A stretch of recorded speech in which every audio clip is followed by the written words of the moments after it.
A typical week was Wednesday through Sunday. Wednesday, Thursday were relatively light days here, very little flying.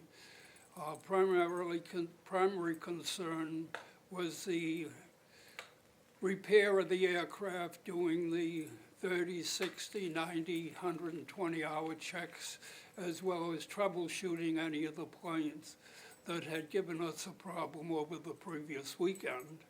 Friday was the day to get everything ready, so that was our busiest day during the week. Saturday morning, the duty section was up at 7 on Saturday morning, pre-flighting the aircraft for the organized reserve people to come in and fly if the weather was good.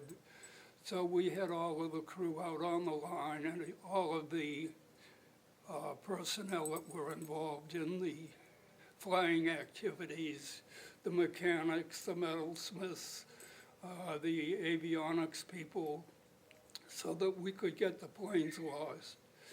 After that, the groups went back to their shops, and we worked with the organized reserve enlisted personnel, working with them, trying to improve their skills in whatever maintenance activity they were involved in. Sunday morning, pretty much the same thing. This was all nice during the warm weather, but come the winter, the snow, the ice, it was not what we call the ideal conditions.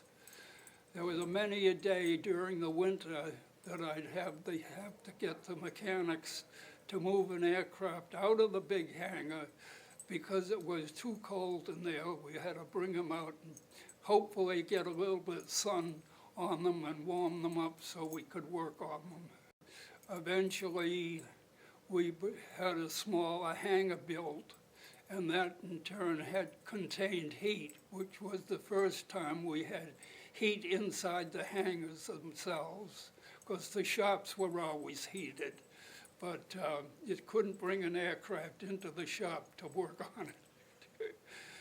I really didn't get involved with the air station again until they started the close-up procedure. At that point, I had joined this Association of Naval Aviation Patriot Squadron, who were active here and as a squadron, we were involved with closing the runways, closing the bays, developing the Memorial Grove, and then eventually this museum here. We had fighter squadrons, patrol squadrons, anti-submarine warfare squadrons, transport squadrons. One of our transport squadron was involved in the Berlin airlift. And Captain Ron White was the skipper of one of those squadrons, as well as serving as a pilot during the Berlin airlift.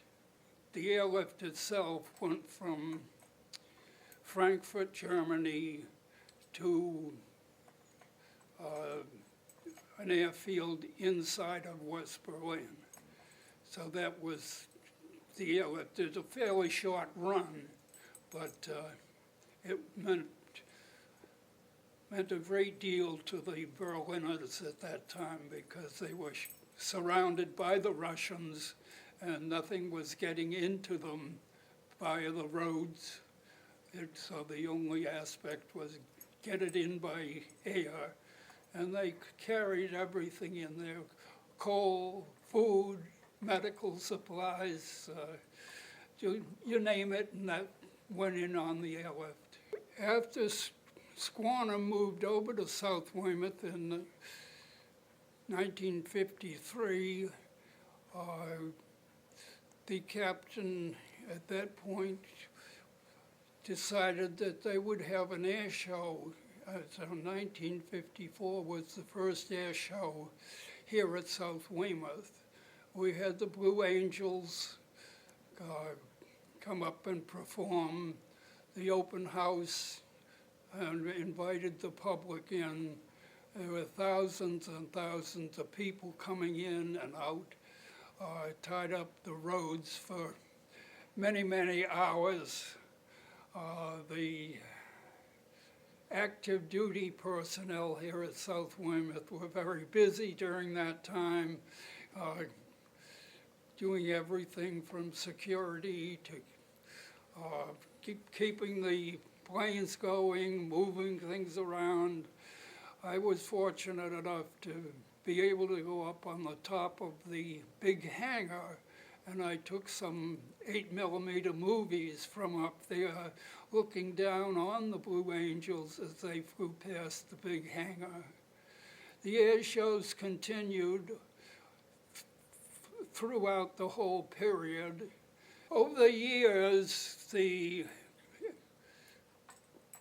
Navy plans changed, and South Weymouth ended up with only the long-range patrol squadrons, VP-92 and VR-62, Transport Squadron 62, were the last two squadrons here. When the runways closed, they had a plane from each group that made the last takeoffs from the runway here.